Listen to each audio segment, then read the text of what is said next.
Welcome to the rabbit hole on disturbing curiosity. In this series, we peel back the layers of the world's most intriguing conspiracies, those tantalizing tales that teeter on the edge of reality and fiction. We'll explore enigmas that can neither be fully proven nor conclusively debunked, leaving you to wonder what truly lies beneath the surface. The rabbit hole is your passage to a world where truth, myth, and conspiracy intertwine. Also, don't forget to hit that thumbs up button, subscribe to the channel, and ring that bell on your way out. Let's begin.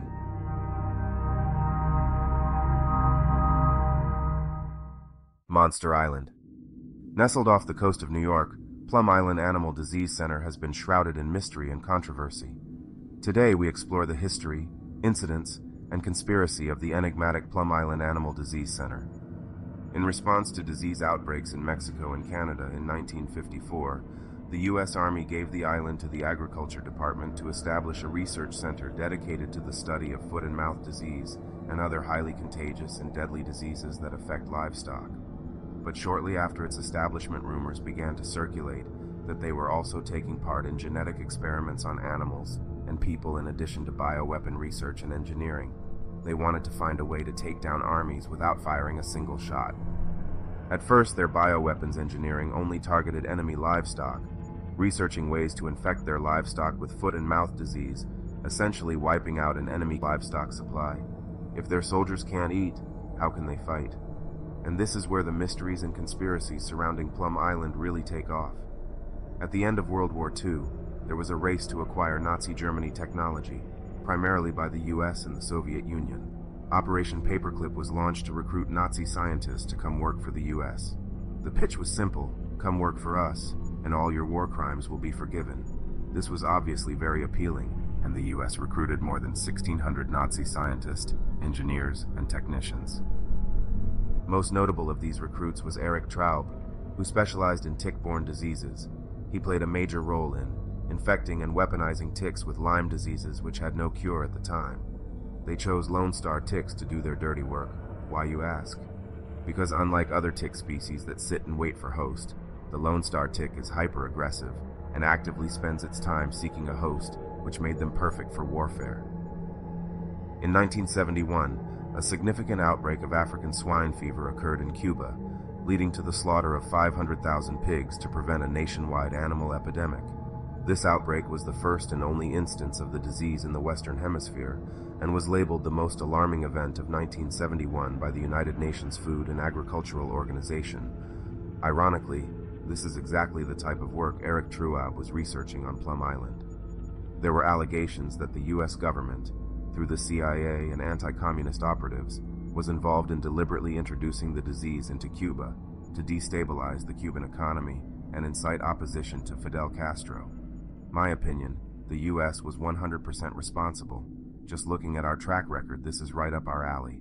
It was and still is the only African swine outbreak in the Western Hemisphere that happened in the only communist nation in the Western Hemisphere that was a known adversary of the U.S. But I encourage you to come to your own conclusion. In the early 1970s, residents of Old Lyme, Connecticut began reporting rashes, high fevers, headaches, dizziness, and swollen joints.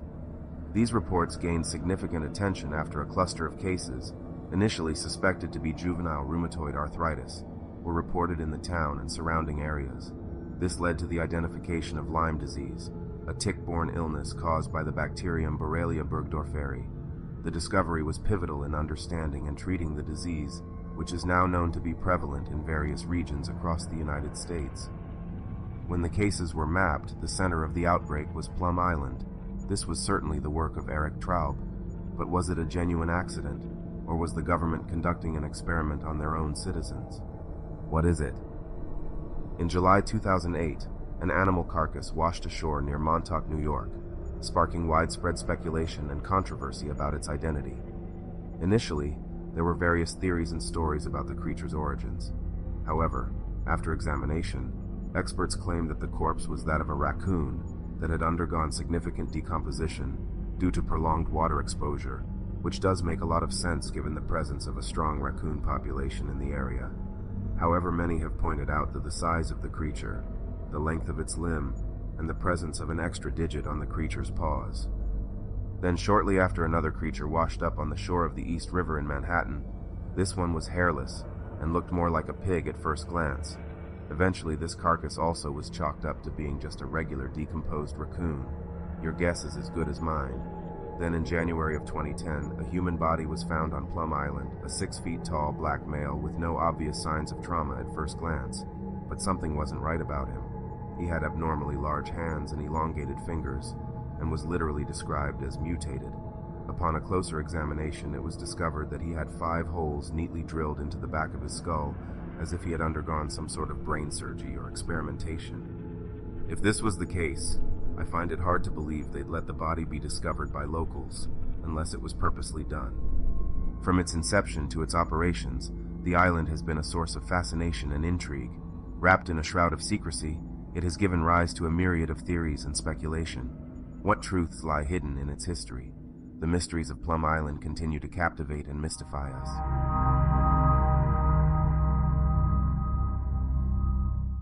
Untouchable. Jeffrey Epstein was a financier who managed wealth for high-net-worth individuals. He began his career at the investment bank Bear Stearns before forming his own financial management firm. J. Epstein and Company Epstein was known for his secretive and exclusive approach to wealth management, primarily working with billionaires. Despite the high-profile nature of his career, many details of his business operations remained private and enigmatic. Epstein owned a private island in the U.S. Virgin Islands known as Little St. James. The island gained notoriety due to allegations of sexual abuse and trafficking connected to Epstein. It was reportedly a location where he entertained various guests and has been associated with his criminal activities. He operated in high-profile social circles and was initially convicted in 2008 for procuring an underage girl for prostitution. In 2019, he faced federal charges for sex trafficking of minors, but died in jail before trial. Ghislaine Maxwell, a close associate of Epstein, was convicted in 2021 for her role in aiding Epstein's abuse. Her trial shed light on the extent and nature of their crimes. Maxwell was sentenced to 22 years in a Florida state prison and is still serving that sentence today. Over 30 women had publicly accused Jeffrey Epstein of sexual abuse. However, this number could be higher as more victims may have chosen not to come forward or to remain anonymous. The case gained significant public attention due to the severity of the allegations and the number of individuals involved. The evidence against Jeffrey Epstein primarily included testimonies from numerous alleged victims and witnesses, detailing sexual abuse and trafficking activities. Law enforcement also gathered physical evidence and corroborating details during their investigations. This evidence formed the basis of the charges against Epstein and was expected to be presented in court. The high-profile nature of the case and the serious allegations against Epstein led to significant public and legal scrutiny. Even thought Epstein is now a convicted sex offender, his high-profile buddies have managed to avoid the criticism you and I would have faced for being so closely involved with someone like that. It's really mind-blowing considering the fact that some of these individuals were pictured in multiple photographs with Epstein and victims that have spoken out. At that point, you would think that it's obvious. Honestly, is it not strange to have so many close relationships with so many powerful individuals? I understand being a likable person, but at some point, it's not a coincidence. It's my opinion that he was providing some sort of service that these people really wanted, or really needed to keep a secret. I'm no billionaire, so I wouldn't know. But is it normal to go visit a friend's private island? Do you really expect me to believe Stephen Hawking was on Epstein Island because he really liked the guy, or because he could afford the fee? Which scenario do you think is more believable? The client list, flight logs, and court documents will soon be circulating the internet. The evidence against his old friends will be insurmountable, but will anything really happen? Lastly, I'd like to dive into the circumstances surrounding his death. Epstein was taken into custody in July of 2019, but just a month later, on August 10, 2019, he was found hanging in his cell and unresponsive. He had no cellmate. The guards who were supposed to be monitoring him didn't check his cell as they were supposed to, and conveniently the surveillance cameras aimed at his cell weren't working properly. So there's 3 significant lapses in security at the same time. For one of the most high-profile criminals at the center of one of the most high-profile cases to be able to eliminate himself, and then later change it from suicide to foul play, I guess to make it more believable, but that's the thing, I don't think he died that morning. I think he's still alive. I think too many powerful people had too much to lose if his case went to trial, and all those ugly truths came out. He had all the tools he needed to fake his death under these circumstances, connections, his own immense wealth, and high-profile friends with influence. Then the next logical question is, who actually died? Did anyone die? Was the whole thing planned and staged? It's definitely not hard to recreate pale skin and ligature marks, but there's an old saying, it's better to be rich and guilty than innocent and poor, and that's the American way.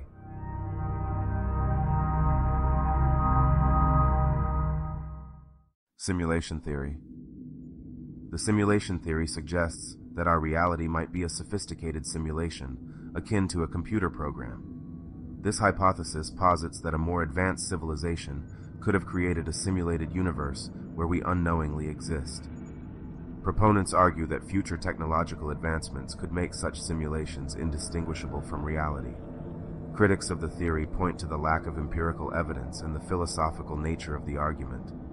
The theory raises profound questions about the nature of existence and our understanding of reality. Evidence supporting the simulation theory is largely philosophical and theoretical, rather than empirical. Here are some key arguments. Technological advancement. The rapid progress in virtual reality and computing suggests the future possibility of creating highly realistic simulations. Theory posits that as technology continues to advance, particularly in the realm of virtual reality and computing power, it could eventually become possible to create simulations that are indistinguishable from reality. If such technological capability is achievable, future civilizations might create these hyper-realistic simulations, possibly to study their own history or for other purposes. This argument suggests that if creating such simulations is possible, it increases the likelihood that we could currently be living within one. Statistical argument. This theory suggests that if advanced civilizations can create numerous highly realistic simulations of their ancestors, the number of simulated realities might far exceed the number of actual realities. This implies that statistically, it is more probable for us to be living in one of these numerous simulations, rather than in the original reality.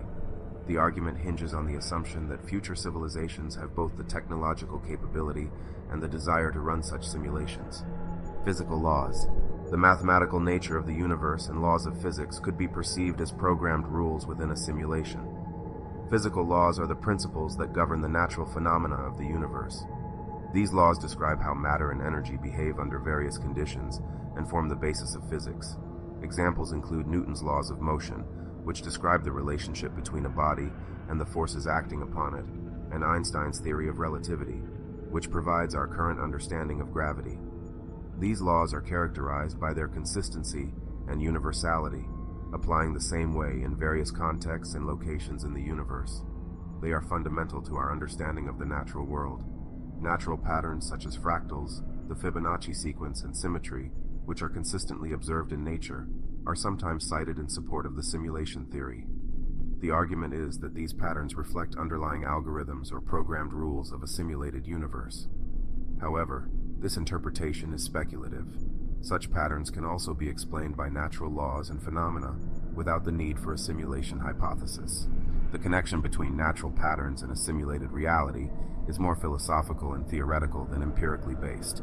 Quantum mechanics, with its inherent unpredictability and phenomena like wave-particle duality, sometimes feeds into the simulation theory. The observer effect, where particles behave differently when observed, is likened to a computational load-on-demand feature, suggesting a simulation responding to observation. However, this connection is speculative and more philosophical than scientific, as quantum mechanics can be explained by its own principles without necessitating a simulated reality. The appearance of certain numbers or patterns in nature and mathematics is sometimes cited in support of the simulation theory. Proponents argue that recurring numbers, such as mathematical constants like pi or the Fibonacci sequence, could hint at underlying algorithms or programmed rules in our universe. They suggest these patterns are similar to code in a computer simulation. However, this view is speculative and not universally accepted in the scientific community, as these patterns can also be explained through natural processes and the inherent properties of mathematics and physics. These arguments are speculative and philosophical, and currently there's no definitive empirical evidence to prove or disprove the simulation theory.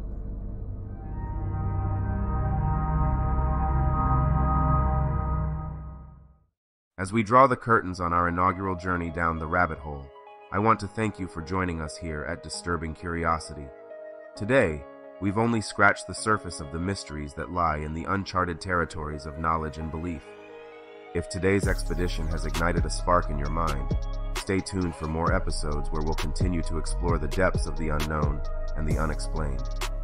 Your thoughts, theories, and perspectives are what make this journey truly fascinating. So please share your thoughts and future video topic ideas in the comments below. Lastly, don't forget to like this video, subscribe to the channel, and ring the bell.